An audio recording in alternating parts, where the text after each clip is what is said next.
Are you tired of trying to guess if it's der, die, or das? Grammatical gender is one of the biggest challenges when starting German. You might think it's random, but linguistic analysis proves otherwise. German gender is about 90% predictable. You just need to know the right clues. Today, we're going to walk through the 3 simple rules you need to know. We call this the hierarchy of gender prediction. The most reliable clues are the word endings, or suffixes. If a noun has one of these endings, the gender is almost always guaranteed, sometimes 100% of the time. For feminine nouns, look for these common endings, which indicate a feminine noun with near-perfect reliability. For neuter nouns, this is the easiest rule of all. If the word is a diminutive, meaning it makes something small, and ends in chen or line, it is always neuter. If the word doesn't have one of those specific suffixes, check the very last letter.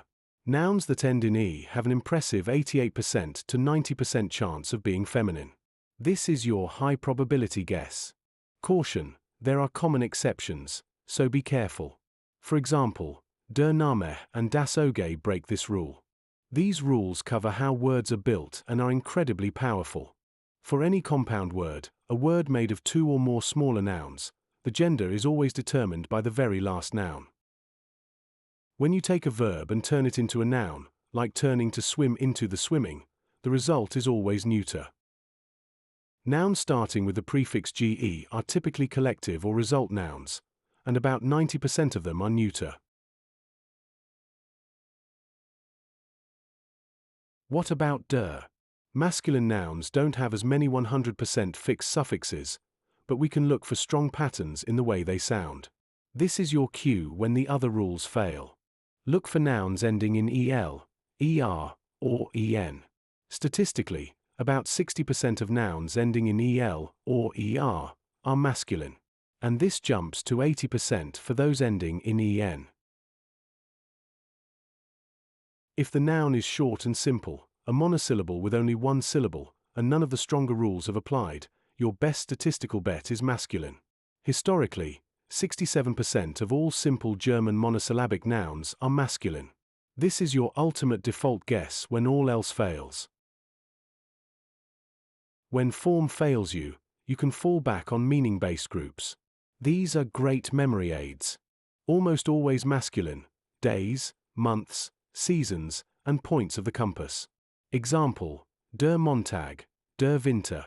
Almost always feminine: names of most trees and flowers. So, how do you put this into practice? You now have a clear, prioritized roadmap. Step 1. Check morphology. Look for the deterministic suffixes and structural rules, rules 1 and 3. Step 2. Check high probability. Look for the high probability endings like e, rule 2, or the phonological endings like en, rule 4. Step 3. The default. If you're left with a single syllable word, default to masculine, rule 4b. Stop memorizing gender one word at a time. Start learning the patterns. By using these 5 rules, you will achieve high predictability, soaring well above the random guess rate of 46%. Practice this hierarchy, and mastering German gender will finally feel achievable. If this predictable hierarchy helped you master der, die, or das, please hit that like button to support the channel. Don't forget to subscribe and click the notification bell so you never miss another German grammar breakthrough.